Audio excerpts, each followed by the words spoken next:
Hello students, আশা করি সকলে খুব ভালো আছো। আমরা আজকের ক্লাসে এবিটিএ টেস্ট পেপারের SC 237 একটু মিলিয়ে নিও এই পেজটা থেকে আমরা 2 মার্কসের কোয়েশ্চেনগুলো নিয়ে আলোচনা করব। তো চলো আজকের ক্লাসটা শুরু করা যাক।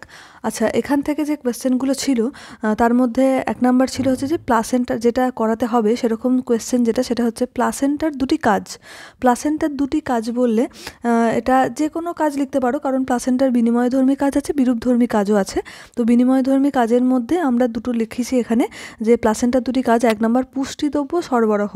আমি আগের ক্লাসে কোনো একটা ক্লাসে বলেছিলাম, যেখানে প্লাসেন্টার বিরূপ কার্য বলেছিলাম, সেখানে যে বিনিময়ধর্মী কাজ সেখানে সেটার মানে হচ্ছে যে মাতৃদেহ থেকে ভ্রূণের দেহে কিছু জিনিসের আর কি পরিবহন হচ্ছে বা বিনিময় হচ্ছে। যেমন মায়ের রক্ত থেকে পুষ্টিদ্রব্য প্লাসেন্টার মাধ্যমে ভ্রূণে সরবরাহ হয়, এটা একটা পয়েন্ট। 2 নাম্বার গ্যাসীয় আদান প্রদান। মায়ের রক্ত থেকে ভ্রূণের রক্তে O2 এবং ভ্রূণের রক্ত থেকে মায়ের রক্তে CO2 প্লাসেন্টার মাধ্যমে আদান প্রদান ঘটে। তাহলে 1 নাম্বার হচ্ছে যে এই পুষ্টিদ্রব্য সরবরাহ এবং 2 নাম্বার হচ্ছে গ্যাসীয় আদান প্রদান। এই দুটো পয়েন্ট এখান থেকে মনে রাখতে হবে। নেক্সট কোয়েশ্চেন হচ্ছে জিনোম ডিএনএ লাইব্রেরি কি? জিনোম ডিএনএ লাইব্রেরি কোনো একটা প্রজাতির সদস্য জীব থেকে সংগৃহীত মোট জিনোমিক ডিএনএকেই সাধারণভাবে জিনোমিক লাইব্রেরি বলা হয়। এই প্রকার সংগৃহীত ডিএনএকে নির্দিষ্ট আইডেন্টিক্যাল ভেক্টরের মধ্যে সঞ্চিত করা হয়। ওকে, তার মানে জিনোমিক লাইব্রেরি সেটা বললাম যে কোনো একটা প্রজাতির সদস্য জীব থেকে সংগৃহীত মোট জিনোমিক ডিএনএকে বলা হচ্ছে যে জিনোম ডিএনএ লাইব্রেরি। এই যে জিনোমিক ডিএনএটাকে আমরা সংগ্রহ করলাম, সেটাকে এই সংগৃহীত ডিএনএকে নির্দিষ্ট আইডেন্টিক্যাল ভেক্টর মানে কার মধ্যে সঞ্চিত করা যাবে সেরকম নির্দিষ্ট আইডেন্টিক্যাল ভেক্টরের মধ্যে সঞ্চিত করা হয়।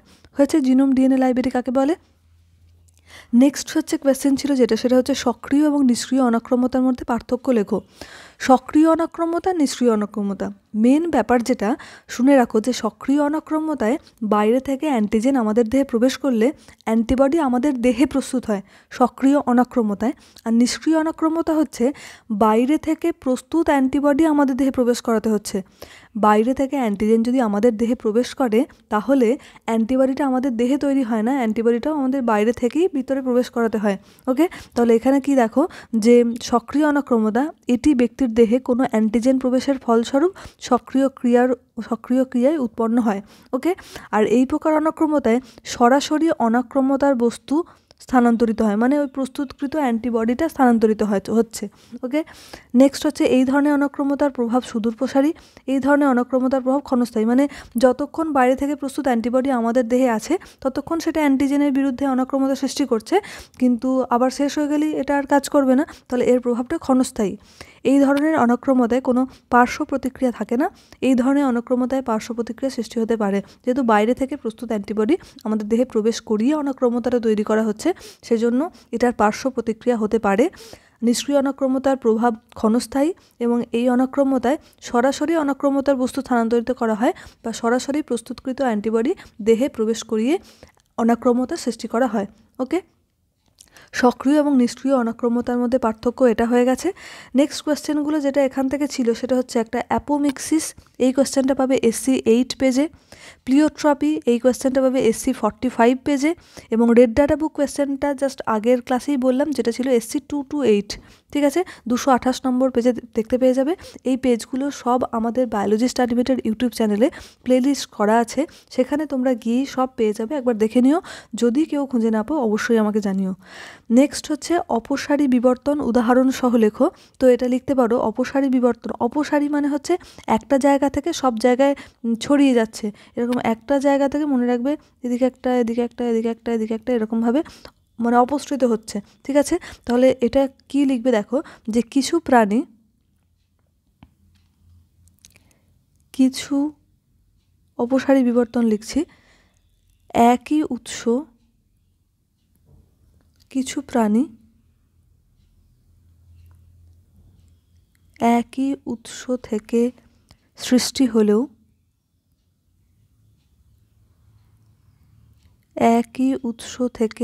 সৃষ্টি হলেও পৃথক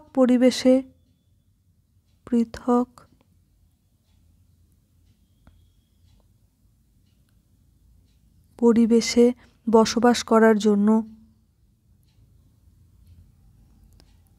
পৃথক পরিবেশে বসবাস করার জন্য তাদের মধ্যে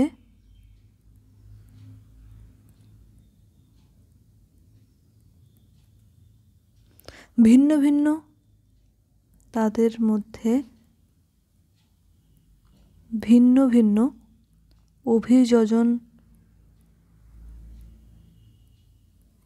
অভিযোজনগত বিবর্তন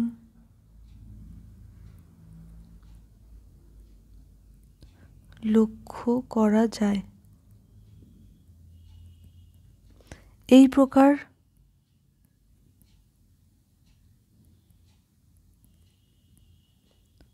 বিবর্তনকে অপসারী বিবর্তন বলে। অপসারী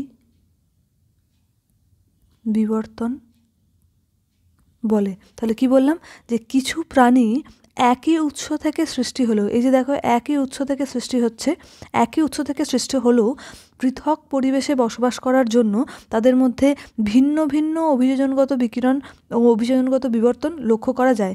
ভিন্ন ভিন্ন অভিযোজনগত বিবর্তন লক্ষ্য করা যায়।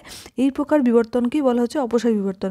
এই যে তাদের এই যে উৎসটা এক হলো, তারা ভিন্ন ভিন্ন পরিবেশে, এটা ভিন্ন, এখানে ভিন্ন, এখান থেকে ভিন্ন, এখান থেকে ভিন্ন, ভিন্ন ভিন্ন পরিবেশে বসবাস করার জন্য তাদের মধ্যে ভিন্ন ভিন্ন অভিযোজনগত বিবর্তন লক্ষ্য করা যায়।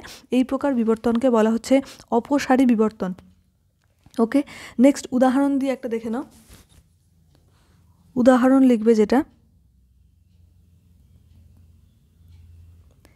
তিমি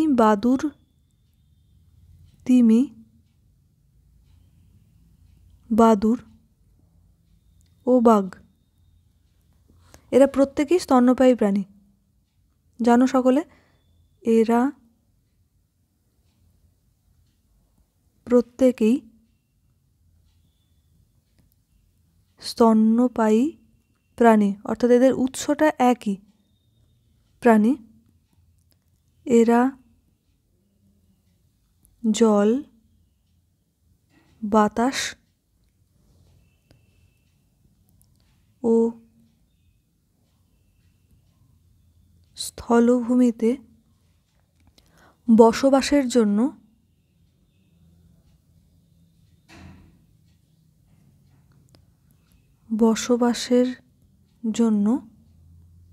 সেই অঞ্চলের মতো করে অভিযোজিত হয়েছে। সেই অঞ্চলের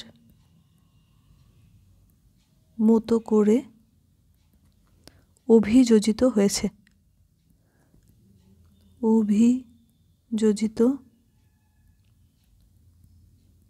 কি বললাম, যে তিমি যেটা সেটা জলে বাস করে, বাদুড় যেটা বাতাসে বাস করে, বাঘ যেটা সেটা স্থলভূমিতে বাস করে। তাহলে প্রত্যেকেই কিন্তু স্তন্যপায়ী প্রাণী। তিমি, বাদুড়, বাঘ এরা প্রত্যেকেই স্তন্যপায়ী প্রাণী। এরা জল, বাতাস এবং স্থলভূমিতে বসবাসের জন্য সেই অঞ্চলের মতো করে অভিযোজিত হয়েছে। ওকে, তাহলে এই যে এটাই হচ্ছে অপসারী বিবর্তন, সেই অঞ্চলের মতো করে অভিযোজিত হয়েছে, কিন্তু ওদের উৎসটা সেই একই। তাহলে এরা দেখো যে তিমির ফ্লিপার, এখান থেকে লিখতে পারো যে তিমির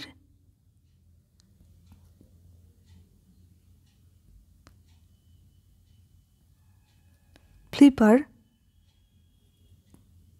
বাদুড়ের ডানা আর বাঘের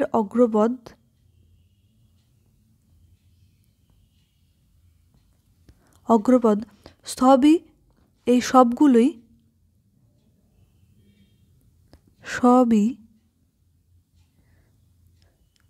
স্তন্যপায়ীর অগ্রপদগুলির অভিযোজিত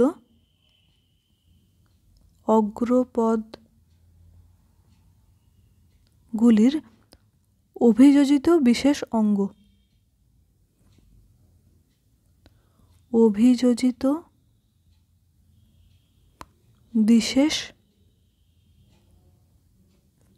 অঙ্গ।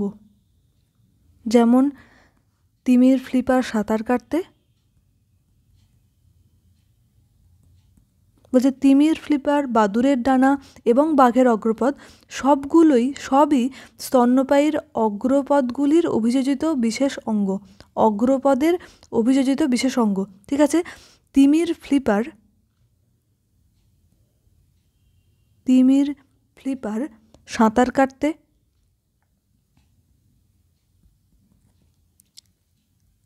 সাঁতার কাটতে, বাদুড়ের ডানা পরপর লিখবে এরকমভাবে, উঠতে এবং বাঘের পা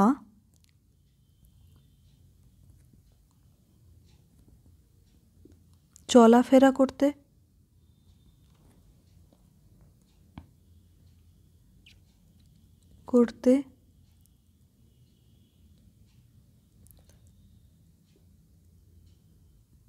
সাহায্য করে। এই প্রকার অঙ্গকে সমসংস্থ অঙ্গ বলে। এই প্রকার অঙ্গকে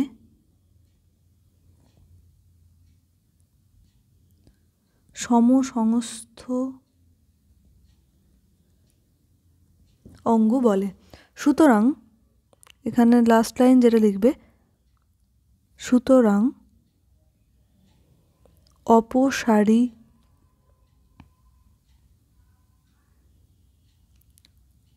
অভিযোজনের ফলে সমসংস্থ অঙ্গ সৃষ্টি হয়। সমসংস্থ অঙ্গ সৃষ্টি হয়।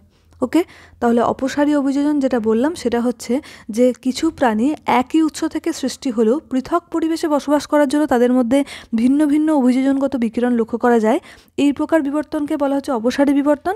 এবং এখানে আমরা উদাহরণে বললাম যেটা, যে তিমি, বাদুড়, বাঘ এরা প্রত্যেকেই স্তন্যপায়ী প্রাণী।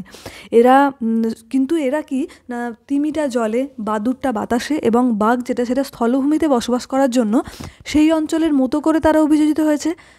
এবং সেই অঞ্চলে এই যে তিমির ফ্লিপার যেটা, সেটা হচ্ছে যে তোমার তিমির ফ্লিপারটা যেটা, সেটা হচ্ছে যে সাঁতার কাটতে সাহায্য করে। বাদুড়ের ডানা যেটা, সেটা হচ্ছে যে উড়তে সাহায্য করে।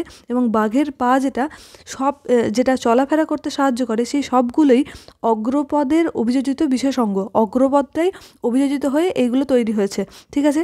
এই প্রকার অঙ্গকে বলা হচ্ছে সমসংস্থ অঙ্গ। সুতরাং অপসারী অভিযোজনের ফলে সমসংস্থ অঙ্গ সৃষ্টি হয়। তার মানে অপসারী অভিযোজনের ফলে যে সমসংস্থ অঙ্গ সৃষ্টি হয়, এটাও কিন্তু তোমাদেরকে মনে রাখতে হবে। ওকে, এখান থেকে যদি কোনো কোয়েশ্চেন নিয়ে কোনো ডাউট থাকে অবশ্যই জানিও। আজকের ক্লাসে আমরা SC 237 এই বেসটা নিয়ে আলোচনা করলাম। সকলে খুব ভালো থেকো, দেখা হবে পরের ক্লাসে।